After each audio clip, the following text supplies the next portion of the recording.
Hello साथियों, आज एक पार्ट में नया लेकर आया हूँ आपके लिए परमाणु की संरचना। और परमाणु की संरचना जो ये लेसन है, ये परीक्षा की दृष्टि से बहुत ही इम्पोर्टेंट हो जाता है ग्रुप डी के लिए। तो ये मैं मानता हूँ कि मतलब केमिस्ट्री के अंदर अगर कोई पार्ट है तो ये दो ही पार्ट हैं। एक तो ये परमाणु की संरचना, और 10th की किताब जब मैं पढ़ाऊँगा तो उसके अंदर एक पार्ट है मेडलीफ का, मतलब मेडलीफ की आवर्त सारणी। आवर्त सारणी वाला पार्ट और ये परमाणु की संरचना वाले पार्ट में से हर साल 1 से 2 क्वेश्चन जरूर पूछे जाते हैं। ये वेरी वेरी इंपॉर्टेंट पार्ट जाता है और इसके लिए हम बहुत ही ध्यान के साथ पढ़ेंगे। ठीक है, तो मैं स्टार्ट करता हूँ कि इसमें से कितना आता है और क्या क्या नहीं आता है। तो इस पार्ट को ज़रा कॉन्सेंट्रेट करके ध्यान से पढ़ेंगे और बहुत इंपॉर्टेंट पार्ट है ये परीक्षा की दृष्टि से। तो इस पार्ट में हम स्टार्ट करने वाले हैं। तो देखिए क्या क्या मैं बताने वाला था कि पहले परमाणु के बारे में जानेंगे। इसमें परमाणु कैसे कैसे बना, मतलब परमाणु का जो आकार के बारे में जितने भी रिसर्च करेंगे वैज्ञानिकों द्वारा, वही इसका मतलब वही है। इसके बारे में देख क्या पढ़ते हैं कि किसी एक तत्व का परमाणु दूसरे तत्व के परमाणु से भिन्न क्यों होता है। मतलब इस दुनिया में जो पाए जाने वाले तत्व हैं, जितने भी तत्व पाए जाते हैं इस ब्रह्मांड के अंदर, उनकी प्रॉपर्टी सब अलग अलग होती है। उनके जो भौतिक गुण हैं, रासायनिक गुण हैं, उनके परमाणु आकार है, परमाणु त्रिज्याएँ होती हैं, आयनिक त्रिज्याएँ होती हैं, आयरन एंथैल्पी होती हैं, सब भिन्न होती है बच्चा। सब कुछ भिन्न होता है, सब के सब सेम नहीं होते। तो मैं आपको ये बताने वाला हूँ कि हर एक तत्व जो परमाणु वो कैसे कैसे अलग है और क्यों भिन्न है। ठीक है, कि उनके आकार भिन्न होते हैं, इसीलिए उनके अलग अलग नाम होते हैं। हाइड्रोजन नहीं तो एक ही तत्व होता है और हम सब एक ही तत्व बने होते हैं। समझाने वाला हूँ, देखिए। तो इसमें मतलब सबसे पहले जो जैसे कि डाल्टन ने प्रतिपादित किया था कि परमाणुओं के भीतर छोटे अन्य घटक भी विद्यमान होते हैं। मतलब पिछले वाले पाठ में पढ़ा चुका हूँ कि अगर परमाणु के ऊपर सबसे पहले जो व्याख्या की थी वो किस वैज्ञानिक ने की थी, वो डाल्टन ने की थी। तो डाल्टन जो नाम के वैज्ञानिक थे, उन्होंने बताया था कि परमाणु कैसा एक अविभाज्य कण है। कैसा अविभाज्य कण है, उसे और अधिक विभाजित नहीं किया जा सकता। तो ये थ्योरी किसने दी थी? जॉन डाल्टन ने दी थी। ठीक है, तो ये पुरानी पार्ट में है, उसमें पिछली वाली वीडियो में देख सकते हैं, मैंने बताया भी है। और दोस्तों मैं इसके बाद एक और मतलब वीडियो डालने वाला हूँ, वो इस पार्ट से रिलेटेड जो भी क्वेश्चन ग्रुप डी के अंदर पूछे गए थे वो तुम्हारे सामने साक्ष्य बिल्कुल तुम्हारे सामने ला कर रख दूंगा कि ये क्वेश्चन आए थे और यहाँ से आए थे। देख मैं आपके सामने बिल्कुल दिखाने वाला हूँ, तब से पढ़ने वाले हैं कि इसमें सबसे पहला जो मोस्ट है वो यहाँ से है कि 19वीं सदी का ये 19वीं शताब्दी का यह जान लिया गया था कि परमाणु साधारण और अविभाज्य कण नहीं है, बल्कि इसमें कम से कम एक अपरमाणु कण इलेक्ट्रॉन विद्यमान होता है। मतलब 19वीं सदी में ये बात, मतलब डाल्टन ने तो ये बात बता दी थी कि परमाणु जो है वो अविभाज्य कण है, कि और अधिक विभाजित नहीं किया जा सकता। लेकिन 19वीं शताब्दी में ये बात भी आई कि परमाणु कहने के लिए अविभाज्य है, लेकिन परमाणु भी अन्य छोटे छोटे पार्टिकल से मिलकर बना होता है। जिसे कैसा क्या कहते हैं? अपरमाणु कण कहते हैं। अपरमाणु कण जैसे इलेक्ट्रॉन, प्रोटॉन, न्यूट्रॉन जो होते हैं वो उसके अपरमाणु कण हैं, क्योंकि उसे तोड़ नहीं सकते, उसे देखा गया था। बस इलेक्ट्रॉन के अंदर इन कणों के लिए देखा गया था, ना कि इन्हें अलग अलग निकाला गया था, क्योंकि निकल ही नहीं सकते, क्योंकि परमाणु खुद अविभाज्य है, उसे तोड़ा नहीं जा सकता। बस इनके कण हैं कुछ, तो हम देखने वाले हैं इसमें, जिसका पता जे थॉमसन ने लगाया था। तो इलेक्ट्रॉन की खोज किसने की थी? तो बच्चे ये देखिए, जे थॉमसन। इलेक्ट्रॉन विद्यमान होता है जिसका पता किसने लगाया था? जे थॉमसन ने। इलेक्ट्रॉन के संबंध में जानकारी प्राप्त होने के पहले, मतलब जब तक तो इलेक्ट्रॉन की जानकारी भी नहीं थी, उससे पहले गोल्डस्टीन नाम के वैज्ञानिक थे जिन्होंने नए विकिरण की खोज की थी, जिसे कैनाल रे कहते हैं, के नाम दिया। मतलब कि इन्होंने एक किरण खोजी थी जिसका नाम क्या देता? ई गोल्डस्टीन ने 1886 में। मतलब जब तक टॉमसन ने इसकी खोज भी नहीं की थी तब, मतलब इलेक्ट्रॉन की, उससे पहले उन्होंने कैनाल रे नाम की किरण का, मतलब कैनाल रे नाम की किरण उन्होंने बना दी थी। तो उस कैनाल रे नाम की किरण का जो विकास करा था, किसने करा था? मतलब ई गोल्डस्टीन ने किया था। ऐसे आप याद रख सकते हैं। तो कैनाल रे के द्वारा उन्होंने क्या किया था कि इलेक्ट्रॉन, मतलब परमाणु के अंदर माइनस बोले तो निगेटिव आवेश की खोज की थी। ई गोल्डस्टीन से, ना कि परमाणु की खोज। परमाणु का जो नामकरण किया था वो किया था जे टॉमसन ने, और उसके ऊपर आवेश की खोज जो करी थी, उसके ऊपर जो चार्ज था माइनस के प्लस का, वो किसने की थी? वो की थी भैया ई गोल्डस्टीन से। इसमें देखो पढ़ के सुनाऊंगा। ये विकिरण धनावेशित विकिरण है जिसके कारण अंततः दूसरे अपरमाणु कण की खोज हुई। इन कणों का आवेश इलेक्ट्रॉन के आवेश के बराबर किंतु विपरीत था। इनका द्रव्यमान इलेक्ट्रॉन की अपेक्षा लगभग 200-2000 गुना अधिक था। तो ये भी दिया उनको प्रोटॉन नाम दिया, मतलब प्रोटॉन नाम दिया उन कणों के लिए जिनके ऊपर धनावेशित कण था। सामान्यतः इलेक्ट्रॉन को ई माइनस, मतलब इलेक्ट्रॉन के ऊपर माइनस चार्ज से दर्शाया जाता है। और प्रोटॉन के लिए P पॉजिटिव से दर्शाया जाता है। ये भी बात इसमें लिखी हुई है। पिछली कक्षा में मैंने बताया था कि किसी भी पदार्थ का कोई भी कण है, कोई परमाणु है, उसका जो क्या कहते हैं परमाणु, जो भी परमाणु है उसका जो परमाणु भार डिपेंड करता है, जो परमाणु द्रव्यमान है वो कार्बन परमाणु के 1/12 भाग से करता है। ये बात बहुत इंपॉर्टेंट है, परीक्षा में पूछी जाती है, इसे नोट करके लिख लेंगे। तो कार्बन परमाणु के 1/12 भाग के बराबर होता है। ठीक है, तो ये कई बार भी पूछा गया है। अब कार्बन ही क्यों लिया था ये भी उसमें लिखा, क्योंकि कार्बन बहुत सारे यौगिक बनाता है। सबसे ज़्यादा यौगिक अगर ब्रह्मांड में कोई पूछे कि सबसे ज़्यादा जो श्रृंखला बनाता है वो कौन सा तत्व है आवत सारणी, तो वो कार्बन ही है। ठीक, अगले पेज पर आएंगे। ऐसा माना गया कि परमाणु प्रोटॉन और इलेक्ट्रॉन से बने हैं। मतलब शुरुआत में जब माना गया था कि परमाणु के अंदर केवल प्रोटॉन है और इलेक्ट्रॉन है, जब तक न्यूट्रॉन की खोज नहीं होती तब तक। आगे देखेंगे कैनाल रे क्या है। कैनाल रे धनाभिषित कण है। ये बात तब मैं भी पता चला, धनाभिषित है। कैनाल रे कैसी धनाभिषित विकिरण है, जिसकी खोज किसने की थी, ई गोल्डस्टीन ने 1886 में। परमाणु की संरचना पर अलग अलग वैज्ञानिकों ने अलग अलग मत दिए थे। जैसे सबसे पहले डाल्टन के परमाणु सिद्धांत के बारे में मैंने पढ़ा था। डाल्टन के परमाणु सिद्धांत में क्या पढ़ा था कि डाल्टन के परमाणु सिद्धांत में यह बताया गया था कि कोई भी परमाणु है वो एक अविभाज्य कण है, उसे और अधिक खंडित नहीं किया जा सकता। तो इसी में देखो, लेकिन परमाणु के भीतर दो मूल कण इलेक्ट्रॉन प्रोटॉन की खोज डाल्टन के परमाणु सिद्धांत की इस धारणा को गलत साबित कर दिया। मतलब कहने के लिए डाल्टन ने जो बताई थी थ्योरी, वो ये कह के गए थे कि कोई भी परमाणु है वो खंडित नहीं किया जा सकता और अधिक विभाजित नहीं किया जा सकता। जबकि और वैज्ञानिक आए आगे तो उन्होंने उस थ्योरी को गलत कर दिया। वो बोले इनके अंदर प्रोटॉन न्यूट्रॉन भी है और इलेक्ट्रॉन भी है। तो वैसे मतलब मैं मानता हूँ अपने कि डाल्टन की जो थ्योरी थी वो गलत ना थी, क्योंकि परमाणु विभाजित नहीं किया जा सकता, ये हकीकत बात है। परमाणु विभाजित भी नहीं किया जा सकता, लेकिन उसके अंदर जो कण है वो अलग अलग देखे गए थे, बस देखे गए थे। परमाणु को और अधिक नहीं तोड़ा जा सकता। किसी पदार्थ का छोटा छोटा कण ही परमाणु है और उसे विभाजित नहीं किया तो तोड़ा नहीं जा सकता। इलेक्ट्रॉन प्रोटॉन न्यूट्रॉन जो होते हैं वो परमाणु को तोड़ कर नहीं निकलते, वो उसके अंदर से मतलब चुंबकीय विकिरण द्वारा, मतलब नाभिकीय ऊर्जा द्वारा निकलते हैं। और ये एक थ्योरी मतलब मैं बहुत अगली क्लासों में है, ये हमें तो सिर्फ अपने काम लायक पढ़ना है, पेपर निकालना है। लेकिन परमाणु के भीतर दो मूल कण और हैं, इलेक्ट्रॉन और प्रोटॉन। मतलब किस इलेक्ट्रॉन उसकी परमाणु खोज के बाद आगे है, ये जानना आवश्यक था कि इलेक्ट्रॉन प्रोटॉन परमाणु के भीतर किस रूप में व्यवस्थित है। मतलब वैज्ञानिक आए और बच्चों उन्होंने ये देखना स्टार्ट करा कि ये एक परमाणु के अंदर रहते तो हैं, लेकिन कहाँ कहाँ रहते हैं ये, तो इसकी खोज करने के लिए क्या कहते हैं उन्होंने तरह तरह के प्रयोग करे। सबसे पहले जो था टॉमसन का मॉडल आया था परमाणु के लिए, टॉमसन मॉडल। अगर आपसे पूछा जाए कि परमाणु की संरचना के लिए सर्वप्रथम मॉडल किसका था, तो टॉमसन ने दिया था। किसने दिया था? जे टॉमसन ने। ये क्वेश्चन भी आया हुआ क्वेश्चन है। टॉमसन ने परमाणु की संरचना से संबंधित एक मॉडल प्रस्तुत किया जो क्रिसमस केक की तरह था। मतलब उन्होंने, ये भी क्वेश्चन आया हुआ कि क्रिसमस केक पुडिंग मॉडल किसने दिया था, तो वो बच्चा जॉन डॉल्ट, मतलब इन्होंने टॉमसन नहीं दिया था, टॉमसन ने बताई थी क्रिसमस केक मॉडल। इनके अनुसार परमाणु एक धनाभिषित गोला है जिसमें इलेक्ट्रॉन क्रिसमस केक लगे सूखे मेवों की तरह थे। तरबूज का उदाहरण भी ले सकते हैं, जिसके कारण परमाणु धनावेश खाने वाले भाग को कहा गया था।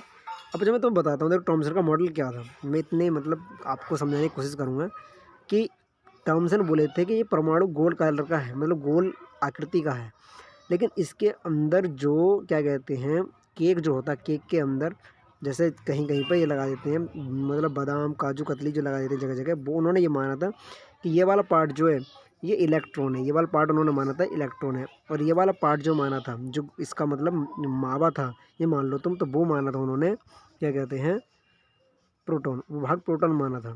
ठीक, तो ये बात उन्होंने मानी थी, और वो दोनों एक ही जगह पर रहते हैं। और मतलब उन्होंने बोला था कि प्लस का और माइनस चार्ज एक जगह है, तो ये परमाणु का जो मेन क्वालिटी है वो कैसी है कि उदासीन बताया था उन्होंने। कैसा बताया था?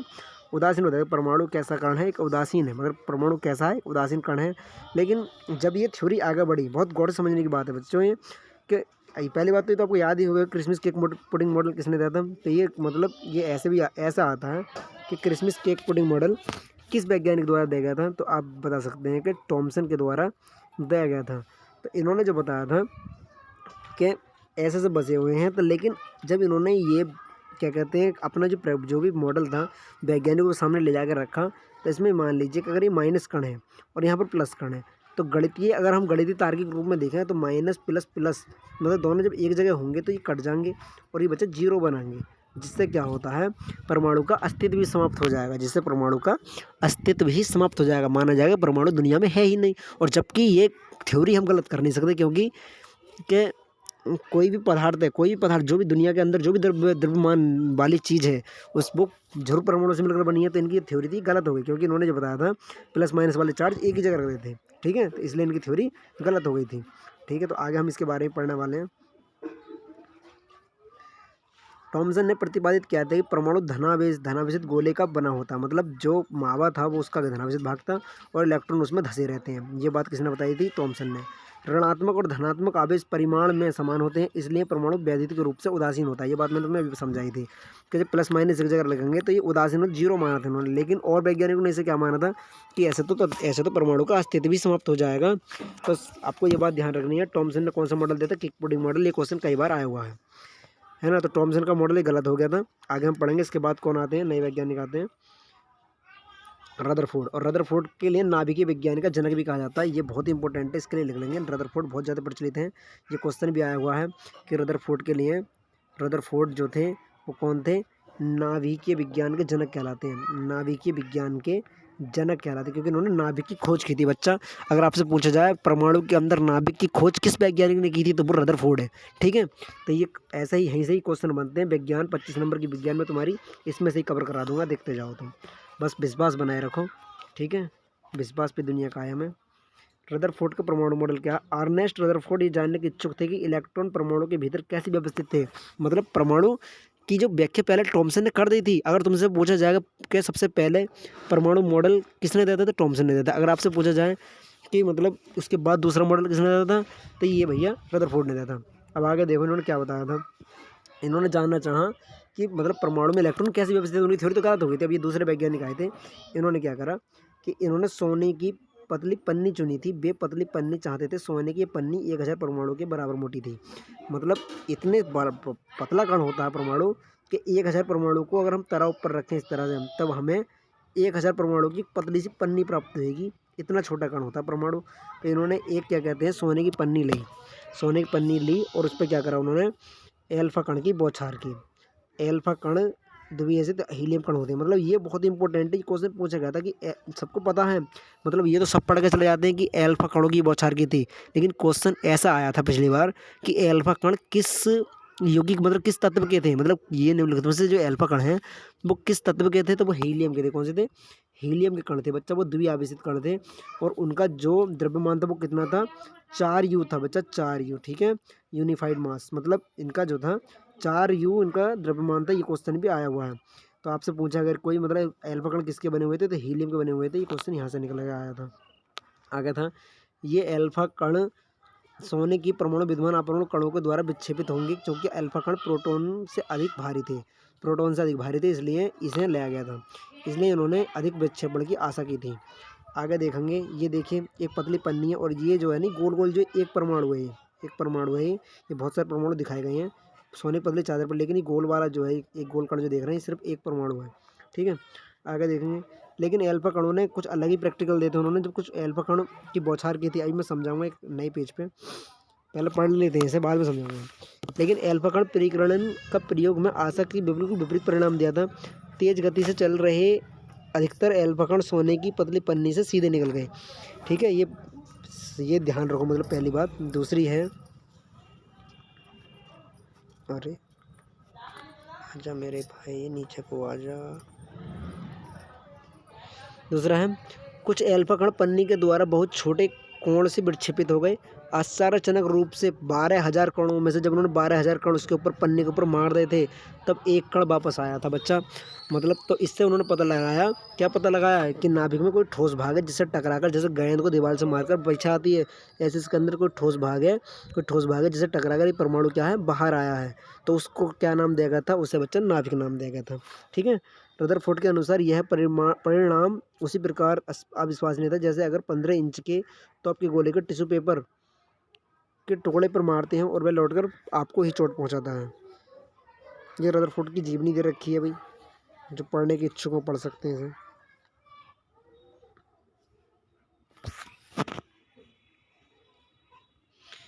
अब ये मतलब वही लिखा पड़ा। फिर इन्होंने निष्कर्ष, इन्होंने क्या क्या निष्कर्ष निकाले थे, ये इंपॉर्टेंट है। सब किताब में पढ़नी होती, सब में तो मतलब बवाल बड़ा पड़ा है। हमें सिर्फ अपने काम की चीज़ें देखनी है इसमें। इसी तर्क के अनुसार एल्फा कण परिकरण प्रयोग के आधार पर रदरफोर्ड ने परिणाम निकाले। क्या परिणाम निकाला? सबसे पहले परमाणु के भीतर का अधिकतर भाग खाली है, क्योंकि अधिकतर एल्फा कण बिना विक्षेपित किए हुए सोने की पतली पन्नी से बाहर निकल जाते हैं। अभी मैं तुम्हें समझाऊंगा इसके लिए एक नया पेज लेके पूरा क्या क्या प्रैक्टिकल था उनका। देखो, बहुत कम कण अपने मार्ग से विक्षेपित होते हैं, जिससे ये ज्ञात होता है कि परमाणु में धनावेशित भाग है। मतलब ये तुम्हें दिखाऊंगा मैं सब टोटल का टोटल क्या है। बहुत कम एल्फा कण 180 डिग्री से विक्षेपित हुए थे, जिससे संकेत मिलता है कि सोने के परमाणु का पूर्ण आंतरिक भाग द्रव्यमान परमाणु के भीतर कम आयतन में सीमित है। प्राप्त आंकड़ों के आधार पर जिन्होंने यह निष्कर्ष निकाला था कि नाभिक की त्रिज्या परमाणु की त्रिज्या की 10⁻5 गुनी होती है। ये क्वेश्चन बहुत इंपॉर्टेंट बन जाता है कि नाभिक की त्रिज्या कितनी होती है? परमाणु की त्रिज्या की 10⁻5 गुना होती है। आगे अपने प्रयोगों के आधार पर रदरफोर्ड ने नाभिकीय मॉडल प्रस्तुत किया। उन्होंने ये जब प्रयोग कर लिया था तब उन्होंने बताया था कि क्या था, ये सबसे ज़्यादा अच्छा सिद्ध हुआ था। कहते हैं कि ये जो मॉडल था ये सबसे ज़्यादा अच्छा सिद्ध हुआ था परमाणु की खोज के लिए, परमाणु के जो आकृति थी उसकी खोज के लिए। देखो, परमाणु का केंद्र धनावेशित होता है, जिससे नाभिक कहा जाता है। परमाणु का लगभग संपूर्ण द्रव्यमान नाभिक में होता है। मतलब ये बात होती है कि ज़्यादातर जो द्रव्यमान होता है किसमें होता है? नाभिक के अंदर होता है, बाकी सब खाली है। ठीक है। इलेक्ट्रॉन नाभिक के चारों ओर वर्तानुकार मार्ग में चक्कर लगाते हैं और नाभिक का आकार परमाणु के आकार के ही तुलना में काफ़ी कम होता है। नाभिक का आकार छोटा होता है परमाणु के आकार की तुलना में। ये किसने बताई थी? रदरफोर्ड ने। अब बच्चों मैं तुम्हें ना ये अलग पेज पर समझाना चाह रहा हूँ कि ये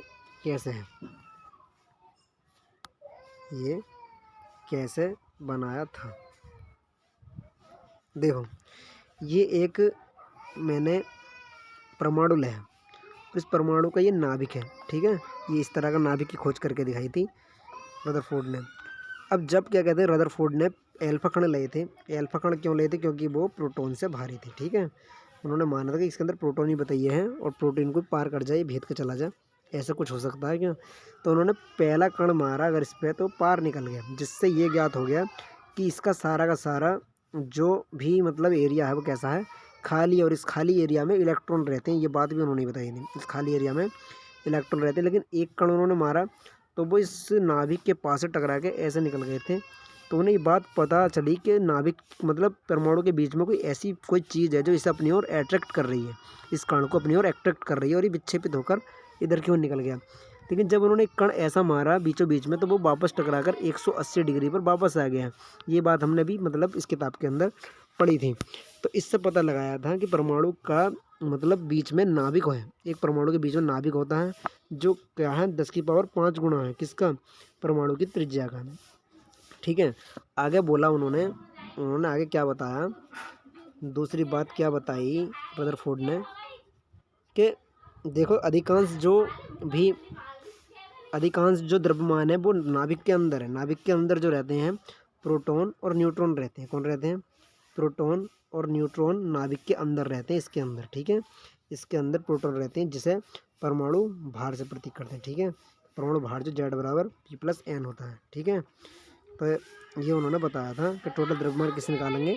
मैं अभी इसके लिए न्यूमेरिकल भी दूंगा कुछ, क्या कहते हैं, इसके बाद जो नेक्स्ट वीडियो आएगी उसमें सब क्लैरिफाई कर दूँगा कि मतलब क्या चीज़ थी क्या नहीं थी। अगला पेज पढ़ेंगे।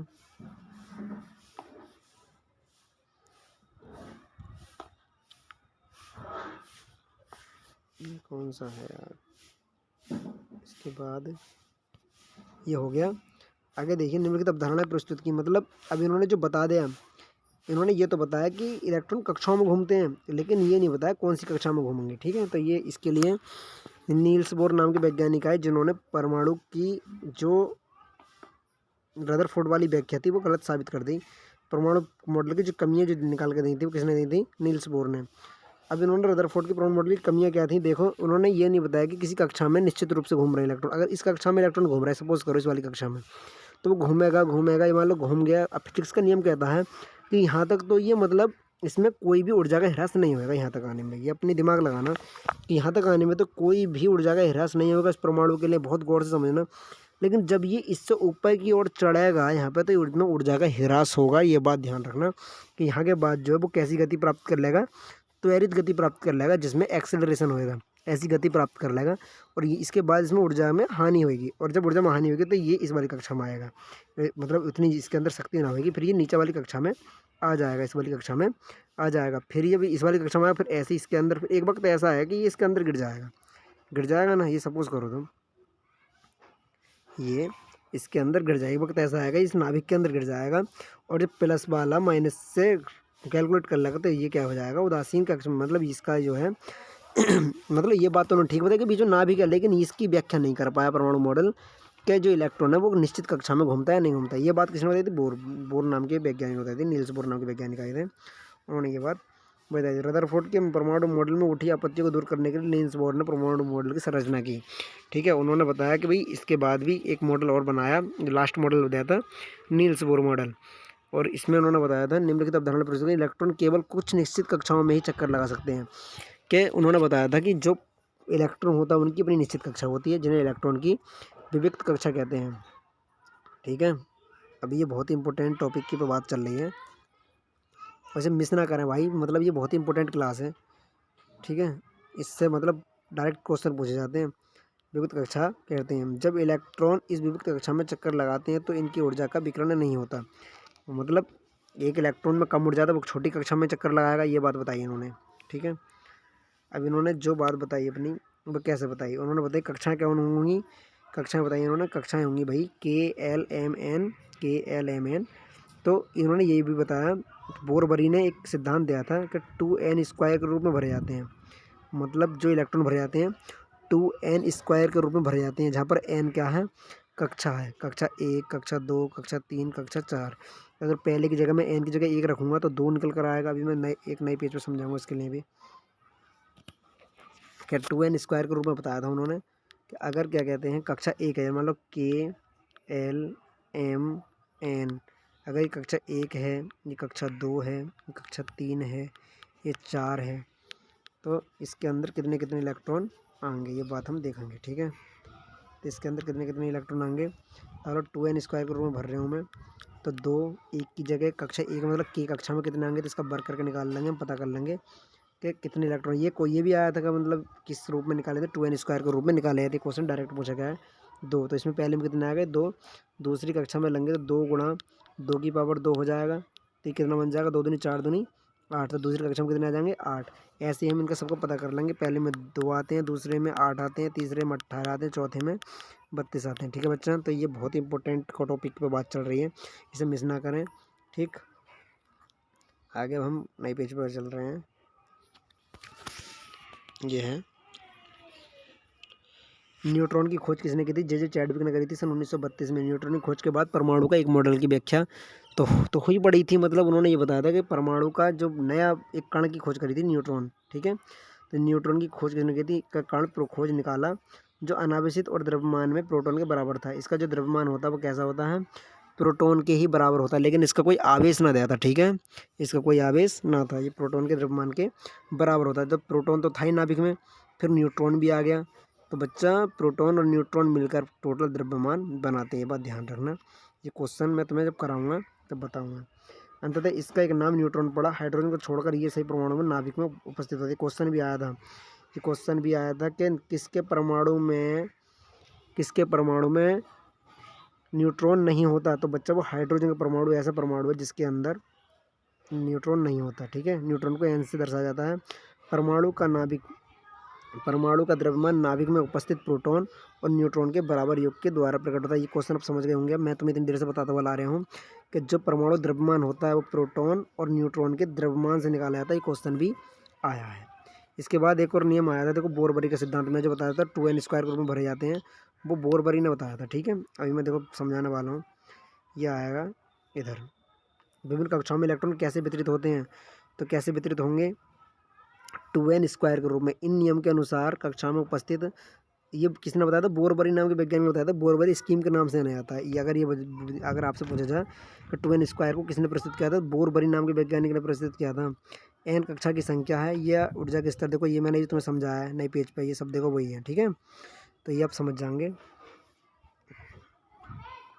अब देखो सबसे बाहरी कोश में अधिकतम इलेक्ट्रॉन कितने होने चाहिए, 8 हो सकती है। ठीक है, किसी परमाणु के दिए गए आवेश कोश में इलेक्ट्रॉन तब तक स्थान नहीं लेता जब तक कि उससे पहले वाली भीतरी कक्षा पूर्ण न भर नहीं जाता।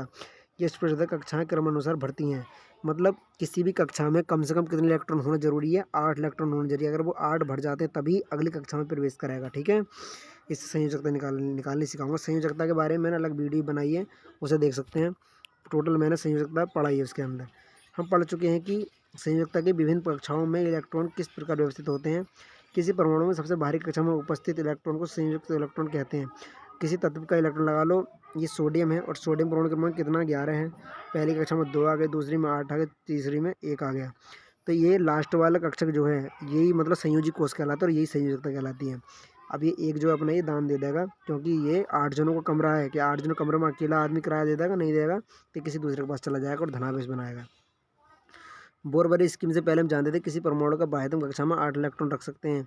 ये देखा है कि जिन तत्वों में परमाणु के बाह्यतम कक्षा में पूर्ण रूप से इलेक्ट्रॉन 8 भरे होते हैं वे रासायनिक रूप से सक्रिय नहीं होते। दूसरे शब्दों में ऐसे तत्व की संयोजन शक्ति या संयोजन शून्य होती है। मतलब जिन तत्वों का कागज 8 हो जाएगा, जैसे मान लो नियोन का बच्चा 10 होता है परमाणु क्रमांक, तो 2,8 मान लो दूसरी कक्षा में 8 इलेक्ट्रॉन, क्या ये अब किसी और से इलेक्ट्रॉन लेगा? नहीं लेगा, ना किसी को ये दान देगा, ना ही किसी से ग्रहण करेगा। तो इसका मतलब ये अक्रिय है। कैसे है?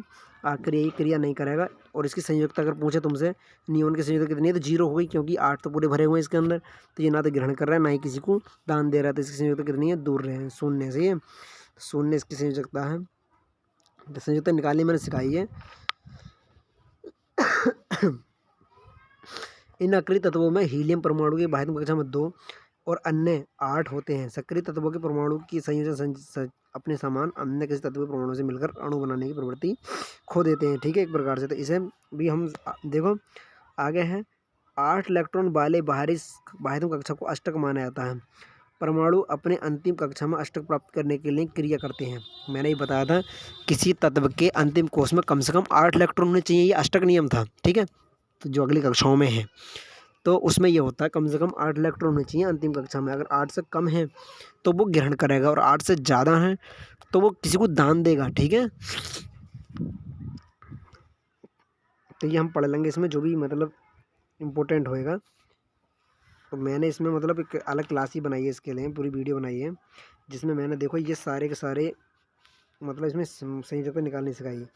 हाइड्रोजन के अंदर एक, तो इसकी 1 हो गई, या तो ये एक दान दे दे, इलेक्ट्रॉन की संख्या तो दान दे दे, किसी को ग्रहण कर ले, तो इसकी संयोजकता देखो 1 हो गई। ठीक है, एक मतलब ये किसी को दान दे सकता है, ग्रहण भी कर सकता है। हीलियम की देखो, हीलियम के 2, तो हीलियम की कक्षा तो पूरी भर गई, तो हीलियम की संयोजकता 0 हो जाएगी। ठीक है, लिथियम की तो ये पूरी टेबल हम पढ़ लेंगे, पूरी टेबल जितनी भी दे रखी है। ठीक है, मैंने ये सब बताए हैं, ये सब मैं पढ़ा चुका हूँ। संयोजकता कैसे निकाली जाती है पिछली वीडियो में देख सकते हैं। आगे हैं परमाणु संख्या। देखो परमाणु संख्या क्या है? परमाणु संख्या को जेड से रिप्रेजेंट करते हैं। ठीक है, जेड से रिप्रेजेंट करते हैं परमाणु संख्या को। जिस किसी भी तत्व की परमाणु संख्या उसमें उपस्थित इलेक्ट्रॉन की संख्या के बराबर होती है। मतलब जितने उसके अंदर इलेक्ट्रॉन होंगे, जितने इलेक्ट्रॉन होंगे उतने ही प्रोटॉन होते हैं, और उतने देखो जेड बराबर है पी बराबर होता है एन, मतलब पी बराबर ई। मतलब जितने इलेक्ट्रॉन होंगे, जितने जितने मतलब जितना परमाणु क्रमांक होएगा उतने उसके अंदर प्रोटॉन होंगे, उतने इलेक्ट्रॉन होंगे, जितने इलेक्ट्रॉन उतने ही प्रोटॉन। ये बात ध्यान रखना। ठीक है, आगे वास्तव में तत्वों की परमाणु संख्या विद्यमान प्रोटॉनों की संख्या से परिभाषित किया जाता है। हाइड्रोजन के लिए जेड बराबर 1। अगर हाइड्रोजन में 1 इलेक्ट्रॉन है तो उसका परमाणु क्रमांक कितना है? 1 है। ठीक है, ऐसे परमाणु क्रमांक जेड का 6 होता है। ठीक है, तो उसके अंदर इलेक्ट्रॉन कितने? 6, और प्रोटॉन भी 6 ही होंगे। सही है।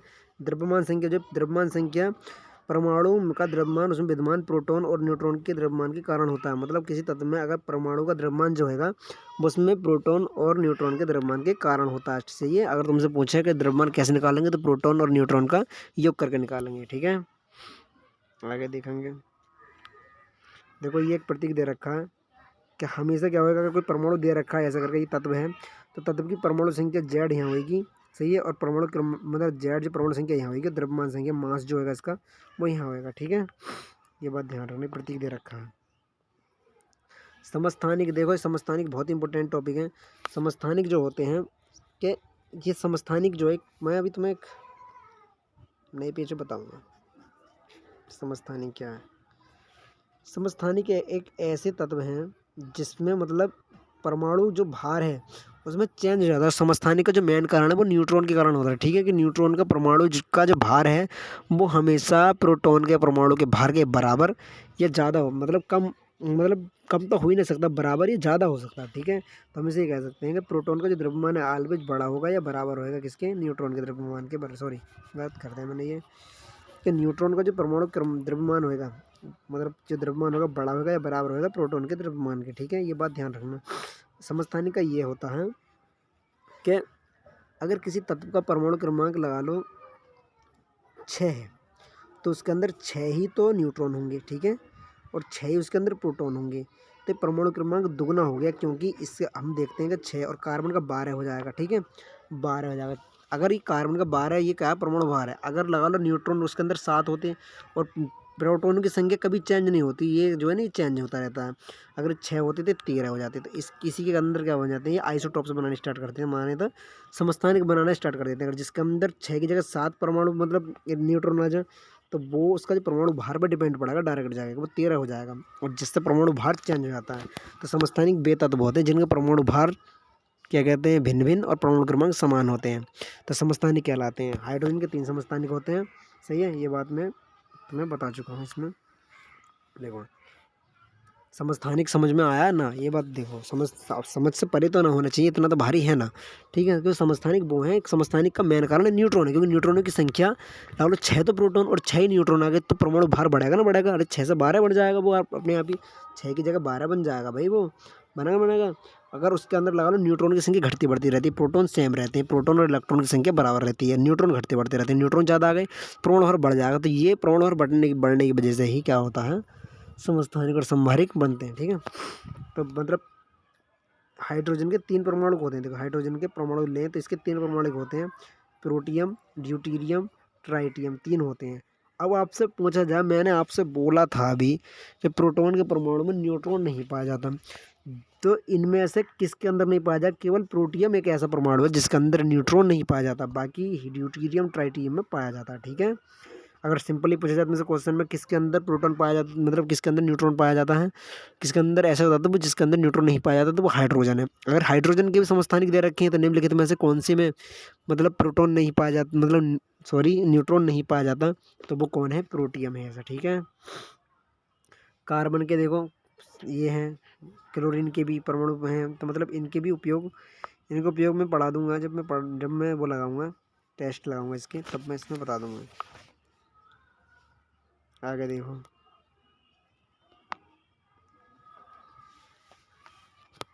देखो परमाणु का द्रव्यमान उसमें उपस्थित प्रोटॉन और न्यूट्रॉन के द्रव्यमान का योग होता है, लेकिन अगर एक तत्व समस्थानिक रूप में उपस्थित होता है तो यह प्रत्येक समस्थानिक का रूप प्रतिशत जानना होगा कि औसत द्रव्यमान गणना करनी होगी। हमारे ये तो पता क्या है बवाल है, मैं जो भी बता दे रहा हूँ। देखो समस्थानिकों के अनुप्रयोग, समस्थानिकों का उपयोग कहाँ कहाँ होता है, वेरी वेरी इंपॉर्टेंट है, ये आता है क्वेश्चन, मतलब किससे समस्थानिक का उपयोग कहाँ होता है, ठीक है। तो यूरेनियम जो समस्थानिक है, यूरेनियम के समस्थानिक का उपयोग परमाणु भट्टी में ईंधन के रूप में किया जाता है, ठीक है। कैंसर के उपयोग में कोबाल्ट 16 का उपयोग किया जाता है, कोबाल्ट 60 का उपयोग किसमें किया जाता है, कैंसर के उपचार में। घेंगा में आयोडीन के समस्थानिक का उपयोग किया जाता है, ठीक है। आगे संभारिक है, संभारिक की तो परिभाषा तुम समझ रहे होगे कि जिसका परमाणु भार समान और परमाणु क्रमांक अलग अलग होते हैं, ठीक है। तो मैं आशा करता हूँ कि आपके लिए ये वीडियो बहुत हेल्पफुल रही होगी, और इसके बाद मैं नई वीडियो डालने वाला हूँ इसी पार्ट से संबंधित जो भी क्वेश्चन हमसे आज तक पूछे गए हैं ग्रुप डी के अंदर, वो टोटल क्वेश्चन मैं डाल दूँगा, ठीक है।